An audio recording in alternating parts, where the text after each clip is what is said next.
Last episode में आपने देखा कि समीर का एक्सीडेंट हो जाने के कारण सब लोग उस लड़की के पीछे जाने से चूक जाते हैं। घर पर भाग्यश्री और जितेंद्र अकेले होते हैं और बाकी सब लोग बड़ी बुआ को लेने जाते हैं, लेकिन उनके अचानक वापस आ जाने से वो भाग्यश्री को फ्रॉक पहने हुए देख लेते हैं और सभी हैरान हो जाते हैं। अगले दिन कॉलेज में भाग्यश्री और जितेंद्र फिर से उस लड़की का पीछा करते हैं और वे पार्क तक पहुंच जाते हैं और वहां अब जितेंद्र उस लड़के के पास जा रहा है। अब आगे जैसे ही जितेंद्र उसके कंधे पर हाथ रखता है, वो लड़का पीछे मुड़कर देखता है, लेकिन उसने मास्क पहना होता है और वो डर कर भागने लगता है। जितेंद्र भी उस लड़के के पीछे भागता है। भाई कौन हो आप? रुको जितेंद्र, ये सब क्या हो रहा है? दोनों भागते भागते पार्क से बाहर निकल जाते हैं और मेन रोड तक आ जाते हैं। अचानक भागते हुए वो लड़का नीचे गिर जाता है। जितेंद्र जल्दी से आकर उसे पकड़ लेता है और उसका मास्क हटा देता है। जितेंद्र की आंखें फटी की फटी रह जाती हैं। तुम? तभी भाग्यश्री भी वहाँ पहुँच जाती है और वो भी हैरान हो जाती है। तो आखिर अब ये राज खुल गया था कि वो लड़का कौन था। तुम?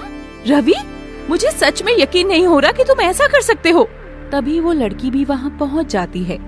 ये सब क्या हो रहा है और तुम दोनों कौन हो? क्यों पीछा कर रहे हो? ज्यादा भोली बनने की जरूरत नहीं है। तुम ही हो ना वो जो कैंटीन में केक रख कर गई थी? हाँ मैंने ही रखा था, पर इसमें गलत क्या है? और वो केक इसी ने रखवाया था ना? हाँ इसी ने रखवाया था। ये तो अपनी गर्लफ्रेंड भाग्यश्री को खुश करना चाह रहा था।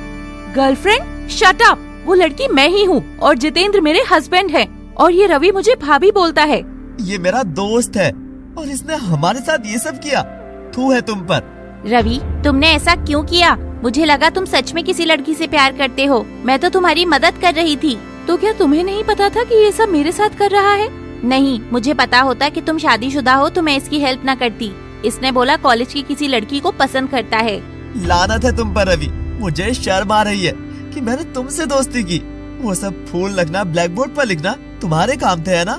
मैंने तुमसे नहीं कहा था दोस्ती करने को। और हाँ, सब मैंने ही किया क्योंकि मैं प्यार करता हूँ भाग्यश्री से। बहुत चाहता हूँ इसे मैं। अपनी गंदी जुबान से इसका नाम भी मत लेना, वरना यही मार दूंगा। तभी उन दोनों के बीच हाथापाई शुरू हो जाती है। रवि भी जितेंद्र पर अटैक करने लग जाता है और वहाँ पर बहुत से लोग इकट्ठा हो जाते हैं। छोड़ो जितेंद्र, प्लीज हटो। ये तुम दोनों क्या कर रहे हो? भरे बाजार में क्यों तमाशा बना रहे हो? भाग्यश्री और वो लड़की इन दोनों को रोकने की कोशिश करती है, लेकिन वो नहीं रुकते। तभी थोड़ी देर में वहाँ पुलिस आ जाती है और उन दोनों को गाड़ी में बैठाकर अपने साथ ले जाती है। भाग्यश्री जल्दी से नर्सिंग को कॉल करके सारी बात बताती। क्या बात है भाई, दोनों को ज्यादा चर्बी चढ़ी है? सर मेरी कोई गलती नहीं है। ये मुझे और मेरी पत्नी को परेशान कर रहा था। मैं परेशान नहीं कर रहा था, मैंने वही किया जो सही था। अरे भाई माजरा क्या है? तभी नरसिंह देव और भाग्यश्री भी उस लड़की के साथ पुलिस स्टेशन में पहुंच जाते हैं और सारी बात बताते हैं। चल भाई रवि, तू तो आज की रात यहीं काटेगा। बाकी मिलते हैं तेरे घर वालों से कल। इसके बाद पुलिस जितेंद्र को छोड़ देती है। जितेंद्र, घर पर कोई भी बात बताने की जरूरत नहीं है। पर क्यों पापा? अरे तुम तो जानते ही हो तुम्हारी मासी माँ और माँ कैसी है। ऊपर से तुम्हारी बड़ी बुआ भी आई हुई है। मासी माँ और माँ को तो मैं जानती हूँ, पर बड़ी बुआ का मुझे कुछ पता नहीं है। कोई बात नहीं बेटा, कुछ दिन साथ रहो, तुम्हें पता लग जाएगा। वो उन दोनों की भी माँ है। ठीक है पापा, मैं कुछ नहीं बताऊंगा। भाग्यश्री तुम भी ध्यान रखना। अरे आज तो जितेंद्र और भाग्यश्री बड़ी देर लगा रहे हैं घर आने में। अरे क्या पता आज फिर फिल्म देखने चले गए हों। हे भगवान, ये फिल्म देखने भी जाते हैं? राम राम राम राम। हाँ बुआ जी, ये तो सब करते हैं। नहीं दीदी, अगर वहाँ जाते तो मुझे फोन करके तो बता ही देते। हाँ तो बाकी सब काम तुझसे ही तो पूछ पूछ कर करते हैं, जैसे कल फ्रॉक पहनी थी। वो तो मैंने कल देख ही लिया। बस उस नजारे की तो बात ही क्या कहूँ। गंगा नहाई भी पाप न धुले। भाई देखो, मैंने तो कल कुछ कहा नहीं, पर ये कोई लक्षण है क्या घर की बहू के? आधी नंगी घूम रही थी। अब बुआ जी मैं क्या कहूँ, मेरी इस घर में चलती कहाँ है। हाँ बुआ जी, माला तो बहुत ही भोली है। इसकी ना तो कोई सुनता है ना ये बोलती है। अरे हमारे घर में कोई बहू ऐसे कर दे तो हम तो उसके टुकड़े टुकड़े कर देते हैं। हाँ बुआ जी, मैं तो खुद यही मानती हूँ। कोई शर्म लिहाज भी होती है घर की बहू में। मेरी प्रिय तारा को देखो कितनी सीधी सादी है। हाँ प्रिय तारा तो बहुत ही समझदार है, कोई अवगुण नहीं है इस लड़की में। तभी वहाँ पर प्रिया तारा आ जाती है। मम्मी, मैं सहेली रोशनी के घर चली जाऊँ, आज उसका जन्मदिन है। हाँ बेटा, चली जा। ये लड़की तो साल में 1-2 बार ही घर से बाहर निकलती है। हाँ, तो लड़कियों का घर से बाहर निकलना अच्छी बात थोड़ी है। एक तो तूने तेरी बहू को सर पर चढ़ा रखा है कॉलेज भेज भेज कर। अब क्या करे बुआ जी, जीजा जी ने ही उसको इतनी छूट दे रखी है। तभी जितेंद्र और भाग्यश्री भी नरसिंह देव के साथ घर आ जाते हैं। क्या बात है, आज तुम दोनों को इतनी देर कहाँ लग गई और सब एक साथ आए? अरे माला, हम स्कूटी देखने के लिए चले गए थे, इसलिए थोड़ा देर हो गई। स्कूटी? क्यों और किसके लिए? घर पर कार है ना, और तेरा मोटरसाइकिल भी तो है नरसिंह। बुआ जी, भाग्यश्री के लिए स्कूटी लेनी है। हे राम राम राम, लड़की को स्कूटी दिला कर दे रहा है। तेरा माथा फिर गया है लगता है।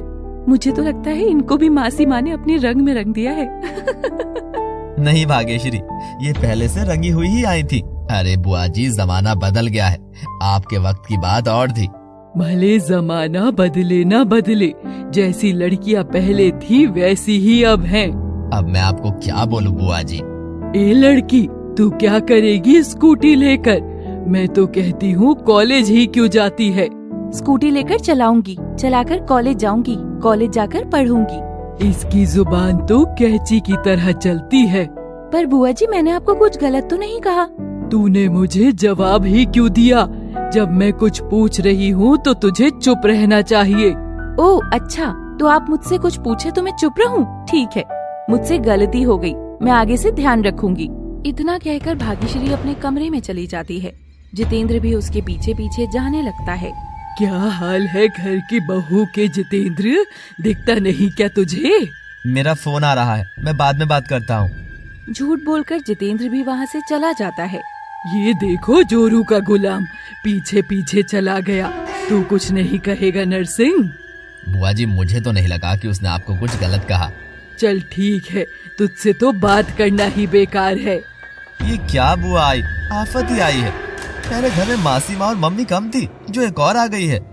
आने दो, जितनी मुसीबत आती हैं, हम तो सामना कर लेंगे मिलकर। हाँ, पर रोज रोज की परेशानी मुझे बिल्कुल अच्छी नहीं लगती। मन तो करता है घर से चला जाऊं। अच्छा, मुझे अकेला छोड़कर जाओगे? नहीं, तुम्हें भगा कर ले जाऊंगा। शादी के बाद भागूं मैं? वाह वाह, क्या वक्त आ गया है। नई खबर आएगी, लड़की अपने पति के साथ घर से भाग गई। हाँ, अच्छा बताओ, तुमने प्रिया तारा के बारे में कुछ सोचा या नहीं? हाँ, चिंता मत करो, अब बस देखो क्या होता है। ठीक है? ठीक है, मुझे तुम पर पूरा विश्वास है। थोड़ी देर में रात होने वाली होती है, लेकिन प्रिया तारा अभी तक घर नहीं आई है।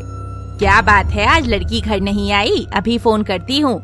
मंजुलिका उसे फोन करती है, लेकिन प्रिया तारा का फोन बंद आता है। हे भगवान, कहाँ चली गई प्रिया तारा? अब क्या करूँ? तो अगले एपिसोड में हम देखेंगे कि प्रिया तारा के साथ क्या हुआ था और वो घर क्यों नहीं आई थी। बने रहिए हमारे साथ बाल विवाह के अगले एपिसोड में। दोस्तों, आपको हमारी स्टोरी कैसी लग रही है? कमेंट बॉक्स में जरूर बताएं। Thanks for watching.